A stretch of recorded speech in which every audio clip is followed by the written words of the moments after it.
If you have not gathered already, we're talking about the sense of smell today. And if you're taking notes, the title of our message today is Smell You Later. And here's what I know. I am someone that for whatever reason, my nose gets stuffed up a lot. And I don't really think about it, haven't really gotten it checked out or anything. I just know there are lots of times when I can't smell things. And I remember when our son transitioned from just milk to solids, the poop changes significantly. Okay, let me tell you. I mean, it is like a drastic shift. And sorry if this is TMI for you, but for those of you that have kids, had kids in the room, you know what it is. And so just come with me on this journey. But when he transitioned from like the milk poop to solids poop, and it starts to like smell very differently, there be lots of times, even now, when Tess is like, hey, I think he needs a diaper change. I'm like, what are you talking about? She's like, you don't smell that? It's like, no, I don't smell it. She's like, how do you not smell that? I was like, I don't know, Tess. I can't tell you why my nose is not working or smelling the things that you're smelling. And so she's like, just pick them up, see if you can smell it. So, you do that thing that parents do where you never thought you would ever do this in your life, right? I don't think any of us grow up thinking, you know what, I cannot wait until the day where I get to pick up another human and put their butt to my nose to see if they pooped, right? But that's what happens. And so I take our son and I pick him up and I put his butt to my nose and I still can't smell it. And she's looking at me like I'm crazy. And but then, whatever it is that's stuffing up your nose clears and you go to change one of those diapers and that smell hits you. And I mean, man, it's like you're eating like the same thing I'm eating. How is it coming through your body like that? And still to this day, whenever I have to change his diaper, I'm that parent. You can judge me if you want to. I hold my breath, okay? And so there have been times where Tess comes in and she can see that I clearly am struggling to breathe. And she's like, what are you doing? It's like, I'm holding my breath because I can't smell this. And I don't want to smell it, right? But I share that because I think losing our sense of smell helps us realize how much ambiance is kind of dependent on the scent, right? Like for parents, the ambiance of your house, regardless of how old your kids are, it just smells like sweaty kids, gross kids. It seems like it just constantly smells like that. Doesn't seem like that ever goes away. And if you go to a restaurant, the ambiance of the restaurant is highly determined by the scent of the restaurant, whether it's they have a specific smell in the restaurant or the food has a specific smell, right? And so without smell, we almost feel detached. It's as if we are observing a movie rather than living our own lives. And scents, what they do is they anchor us in the present. But here's the tricky part about scents. They're fleeting. They can't really be stored or replayed, and yet many of us take it for granted until a cold or allergies force us to go without them. But think of all the ways that smell shapes your everyday lives, right? For many of us, it's how we wake up, right? If you are someone who like sets your coffee pot to automatically brew in the morning before you wake up, how many of you do that? Fancy people, okay. And so maybe what wakes you up is the smell of coffee. And how many of us drink coffee in the morning? You can't really start your day without coffee. Yeah, I'll pray for you because I don't understand it. But for many of you, you smell that, and it's the first thing you smell when you wake up. And then for those of you that add milk to it, right? Before you pour the milk into your coffee, what do? You smell it to make sure it's good. Right? And some of you smell it, and if you're honest, you're like, man, it smells a little bit sour, but I think it's okay, right? And some of you, that's how you figure out what pair of jeans you're gonna wear, right? You pick up your jeans and you smell those too, and you say, I think I'm gonna be the only one who can smell it. It's not gonna be that bad, all right? How many of us have ever been stuck in a traffic jam behind a trash truck? Unbearable, right? When we lived in New York City, our first summer there, and if you've never been to New York City, there's just bags of trash everywhere most of the day. And in the summertime, all the heat just pushes that smell everywhere, right? And so I remember my first summer in New York, and I was like, oh my gosh, this is wow. And you would like be walking down the street, and you talk to someone who's been there for years, and you ask them like, man, what does that smell? And they're like, what are you talking about? Because they've just become accustomed to it. It's become normal to them. And that was true of us after being there for 7 years. People would come visit and they would smell that trash in the summertime and they'd be like, man, how do you guys live with that? What are you talking about? How do we live with what? That smell. What smell? You don't smell that? No, I don't smell it. I don't smell it. And that's what happens, right? And why does grandma's house always have a certain smell? It's not a scent, it's a smell. And it doesn't matter whose grandma it is. It smells like grandma's house. Y'all are laughing because you know what I'm talking about, right? And you wouldn't go on a date without brushing your teeth, not to prevent gingivitis, but because of kissing, right? You're worried about how your breath smells, right? And so what you may not realize is how much smells are referenced in the Bible. God tells people to barbecue fat animals because the aroma will be pleasing to him. Priests are told to burn incense when going to God on behalf of his people. And what they believed with the incense represented, it symbolized prayers rising to God. God tells people that their attitudes are a rotten stench in his nostrils. Ezekiel, he lights poop on fire to show Israel how disgusted God is with their behavior. A king knows his wife's in the mood because of her perfume selection. A wisdom writer says foolish people stink up the place. The generosity of early Christians is referred to as a sweet smelling sacrifice. But the question is, why does God feel the need to tell us or let us in on his smell preferences? And what do these things even mean? Because like we've talked about this whole series, the people who were inspired by God to write the word of God oftentimes used wordplay or double meaning in everything that they wrote. And we can identify at least 6 different types of scents in the Bible. I want to give us those 6 if you're taking notes. The first is functioning. This is the physical ability to smell. And so if we go back to the sports bar that we've been living in where the Falcons have been winning every single game, pray for them. Lord Jesus, pray for the Falcons, please. Because God cares about sports, he does.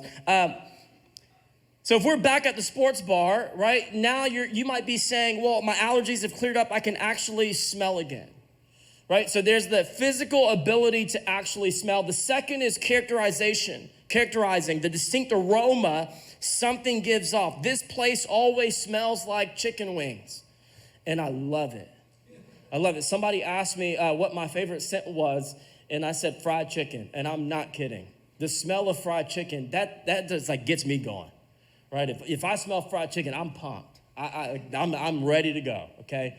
And the third is perfuming. This is the adding of a fragrance through lotion, cologne, or body wash. And so for those of you that are around my age, you know that when we were in middle school or high school, if you have kids who are now in middle school or high school, you know, it's just imagine them spraying Axe all over their body. You know what I'm talking about? We thought it smelled good, but it smelled terrible. And that's the perfuming aspect of smell. Flavoring is the ability to assist the tongue in discerning taste, right? So if you're at that sports bar and maybe you're having a fun drink, you might say to someone, hey, you know, if you pinch your nose and drink it, it won't taste as sour. Margarita, for those of you wondering. The fifth is trailing. It's the faint smell or evidence left behind. For those of you that have kids, you are experiencing a lot of trailing. A lot of trailing. You probably experience trailing every single day, especially if you have kids who play sports and are outside and are sweating. There's a lot of trailing happening. The last is anticipating. This is the expectation that certain clues are pointing to a specific outcome, right? And so if you're at the sports bar, you know that as soon as you smell that Pine Mop solution, that last call is going to happen very soon, because they're starting to clean the place up. And so in any given verse, any or all of the 6 different types of scents, the meaning of scent could be in play. But I think the reason God ties so many religious rituals and rhythms to smells in the Bible is because the brain's tendency to organize our memories according to scent. According to the Harvard Brain Science Initiative, odors are processed by the same system that regulates emotions and memories. In other words, many of your memories, whether you realize it or not, are connected to the smell. right? Maybe it's the smell of the Christmas tree that reminds you of certain Christmas mornings that you've experienced, right? Maybe it's when you know fall is coming around and you smell that first pumpkin spice latte that you have. And even though it's 100 degrees outside in California, you want to wear a sweater to make it seem like it's fall, but it's not. We're still sweating, okay? Right? But you can see, if you think about it, there are certain memories that if you were to really dig deep into that memory, there's a scent that's connected to it. And if you're taking notes, this is why certain smells don't just make us think of specific things, but also make us feel a specific way. Right? The smell of a musty shed makes my son think of Mater from Cars. Not kidding, had this experience this week. Was driving down the street, had the windows down, and we drove by. I'm assuming there was like a junkyard nearby, and it was just smelled like rusted metal. And we're driving, and all of a sudden I hear from the back seat, ooh-wee! That's what he does. Ooh-wee! And I'm like, what are you talking about? He's like, told Mater, ooh-wee! And that's what he does, okay?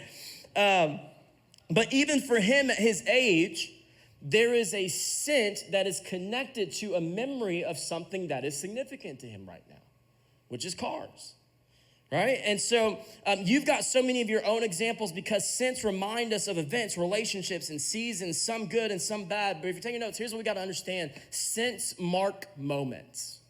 Scents mark moments. Scents mark moments. That's why the Bible often directs people to certain places with specific scents, like burning incense for particular aromas, lighting candles for subtle smoke, or offering sacrifices at times when the scent spreads all throughout the city. It also prescribes food with specific spices for events paired with particular music and verses. And so God's trying to get his people to form memories around himself because he knows how prone we are to forgetting and how helpful scent is in remembering. And what God knows, and if you're taking notes, scents not only mark moments, but scents signify sacred.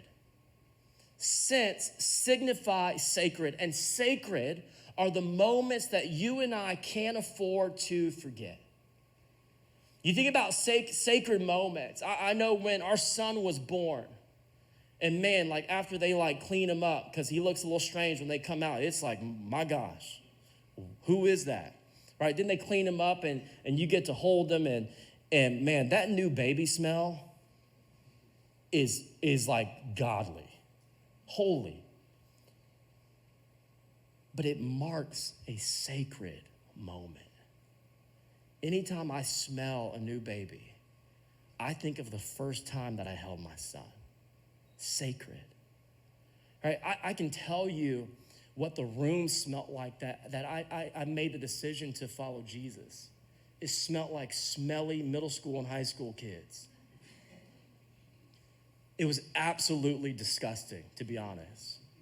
But I remember the distinct must in the room because it was a sacred moment, one that I cannot afford to forget. And these things are not coincidence. This is God mandating that you and I attach memorable scents to the moments that we can't afford to forget. And the biggest moments you and I can't afford to forget are the ones where we needed God. And he showed up and he came through and he rescued and he restored and he delivered and he provided. This is his design. That when you smell that, you will remember this. If we could remember everything God intended without sense, he wouldn't have linked them together, but he did because we can't. And not every connection is obvious, but it's still intentional. And I want to look at an example from Jesus' life. Look what Matthew 26, 6-7, it says this. Meanwhile, Jesus was in Bethany at the home of Simon, a man who had previously had leprosy. Verse 7, while he was eating, a woman came in with a beautiful alabaster jar of expensive perfume and poured it over his head. And so this woman is making a scene to make something smell a certain way. And what I believe is she's trying to associate the smell with a moment. And I believe she's trying to associate The smell with a moment that she understands will be sacred. And so what associations is she trying to create? Look at what verse 8 through 9 says this. The disciples were indignant when they saw this. What a waste, they said. It could have been sold for a high price and the money given to the poor. And so at first the disciples see this woman's investment as really wasteful. Waste of money and time, and they didn't see it as a spiritual act. They didn't see it as a sacred act. They think it's frivolous, much like how some of you might react to a sermon about smell. You're laughing. I get emails all the time. And I appreciate them. I think it's always good to receive the feedback and to really kind of check what we're doing and what we're talking about. So I don't mind them. But I am waiting for a couple emails once we're done with this series.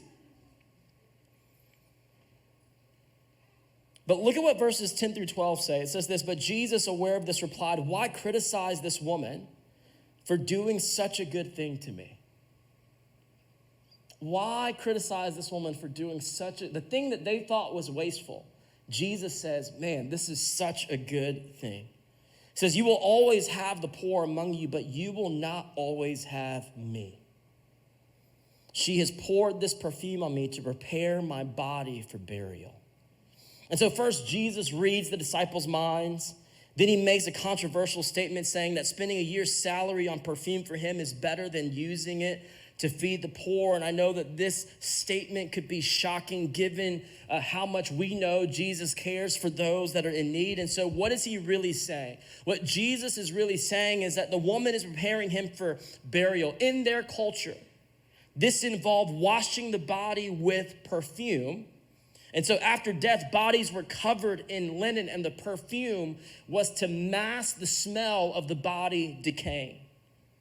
And so the woman's act was unusual, as the scent of death on a living person would have been striking. It would have been confusing for the people around him, because why would you pour the scent of death on someone who was still living and walking amongst us, especially during the week leading up to the crucifixion? But what I believe is that this woman was recognizing that, man, she was pointing to prophetically to Jesus' death on the cross, which she knew was, man, that's going to be such a sacred moment that would change all of humanity. But what she also understood is like, man, this week that we have with him, that he's still here amongst us, these two are sacred moments. And she did not want the disciples who were following him to forget them. And so now, as the disciples spend their last week with Jesus, guess what they are smelling? They're smelling that perfume. And they're going to be able to recall those last few moments that they had with Jesus living and breathing amongst them. This perfume, therefore, played a key role in preserving the gospel and you and I's path to salvation. The money spent on it was well worth it, and Jesus thought that it was beyond well worth it. Look at how much credit Jesus gives this scent. Look at what verse 13 says. It says this, I tell you the truth, wherever the good news is preached throughout the world, this woman's deed will be remembered and discussed. It says, wherever the good news, the gospel of Jesus is preached, man, may they not forget what this woman chose to do in pouring out this perfume. May they not forget that what she recognized is there was something sacred that was happening. And really what she declared, what she poured out on Jesus was not just a scent of perfume. It wasn't just a scent of death anymore, but it became a scent of sacrifice. That Jesus would sacrifice, he would give his life for all of humanity so that we could be in relationship with God. And so throughout his final week, Jesus carried this scent of sacrifice, which contrasted with the usual association of perfume with death. But this powerful association likely reminded those who spent time with Jesus of his selfless dedication. And I wonder,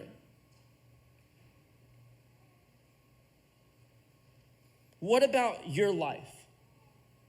What aroma is your life projecting? Do you enhance situations with your presence, or do you leave a scent that just smells a little bit negative? Look at what Paul says in 2 Corinthians 2:15a as the worship team comes back to join me, as he encourages us to live with the same scent of sacrifice that Jesus lived with. He says this in verse 15a. He says, our lives are a Christ-like fragrance rising up to God. Verse 16b, it says, but to those who are being saved, we are a life-giving perfume. And who is adequate for such a task as this? And that is my question to us. Is your fragrance a life-giving fragrance to the people around you? When people smell the scent of your life, does it point and direct them to Jesus? Because that's what we're called to do. You know what salvation smells like? It smells like a meal you're driving across town for someone you barely know who just lost a spouse. Salvation smells like a minivan full of sweaty teenagers you're driving to youth group. Salvation smells like a pair of gas-soaked boots you wore to mow your neighbor's lawn. Salvation smells like a high-powered cleaner you scrub the toilets with between each service. Salvation smells like a used diaper you took off the kid you're babysitting so their parents could go on a date. It smells like all of that and a whole lot more. One thing that is for sure is that salvation smells like sacrifice.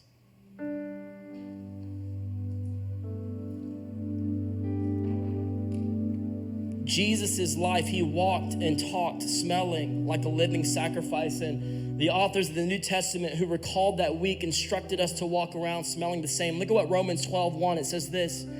And so, dear brothers and sisters, I plead with you to give your bodies to God because of all he has done for you. Let them be a living and holy sacrifice, the kind he will find acceptable. This is truly the way to worship him.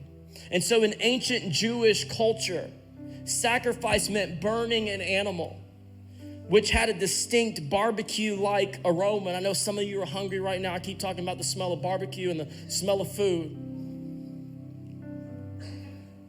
But when that aroma would arise, it was pleasing to the people around them. And that smell of the sacrifice was welcome, because you got to think about the times that they were living in. There was no indoor plumbing.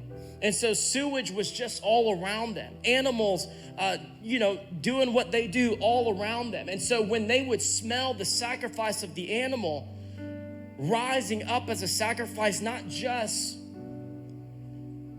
to represent what it means for the people, but really rising up as a sacrifice to say, God, we see all that you are. We recognize and we have this deep reverence for who you are. It's the reason we're offering you this sacrifice.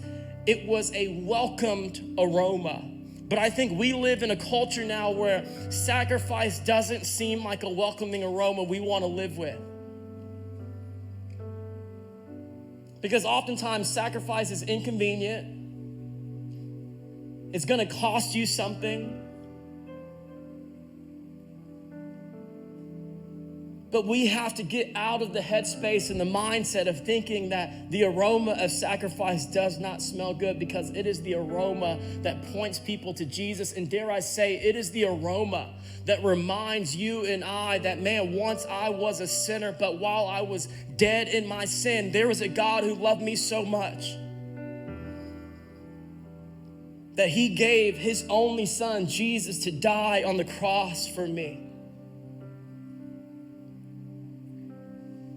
And because that woman understood that there was something sacred that would change all of humanity getting ready to happen, I know, man, the scent of sacrifice, it smells like Jesus saving me. It smells like Jesus saving my family. It smells like the prayer of salvation and the scent that I pray that one day my son would make the decision to give his life to Jesus, because the scent of sacrifice is not just on me, but it's on our church. It's on the people that he's around, and he can't escape the scent of sacrifice. He can't escape the scent that Jesus loves him in spite of all that he's done, in spite of all that he will do. And this is the same aroma that Christ is calling you and I to live with. And so I wonder,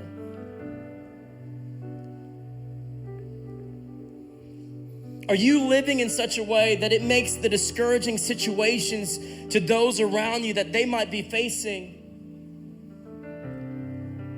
Are you bringing a welcoming scent to those difficult situations to the people around you? See, what the priest did and what they talk about in the Bible is incense they would light it when they would pray, because they believed that as the smoke went up, it was prayers of the people rising to God. And the Bible describes the scent and the aroma of the incense as pleasing and honoring to him. And so my challenge for us is to say and to ask sincerely the question, does the aroma of my life as it rises to God, is it pleasing and honoring to him? That is the question. You're not living for the person to the left or to the right of you. You're living for God. And so is the scent of my life, is it honoring and pleasing to God? I want to invite our ushers to pass around. Everyone's going to get an incense stick. And you don't have to light it. I just want you to hold it as a reminder. Use it, place it somewhere where you'll see it, and just let it remind you that, man, my life is giving off an aroma. And what is that aroma? Is it one that is pleasing and honoring to God? And if it's not, Jesus, would you help me? Would you help me change the parts of my life in order to let that aroma be pleasing and honoring and life-giving, not just to you, but to the people around me? What are you perfuming the world around you with? What flavor do you add to the relationships you have? What evidence trails what evidence trails you after you leave a situation? When people smell you coming, what do they anticipate is going to happen? And if you think about it, are almost all the scents you feel sentimental about somehow pointing to sacrifice? They're the good memories about what someone did for you, made for you, built for you, cooked for you. And God's desire is that you would intentionally create these memories for others. And so what are you going to do? Because you be wise to, and if you're taking notes, here's our big idea today. Attach memorable scents to the moments you can't afford to forget. And the moments that we can't afford to forget are the moments where we needed God. And God showed up. And he healed, and he rescued, and he restored, and he reconciled, and he provided, and he did what only he could do.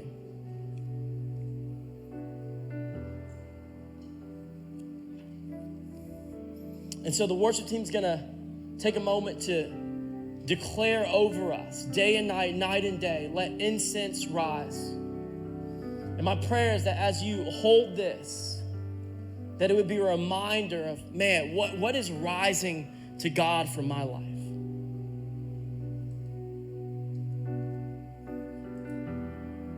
Is it life-giving? Is it a scent of sacrifice? And you can stand, you can sit. We're going to take a moment just to pause and reflect. As the worship team just takes a moment to declare this over us, day and night, night and day, let incense rise. What is rising from your life?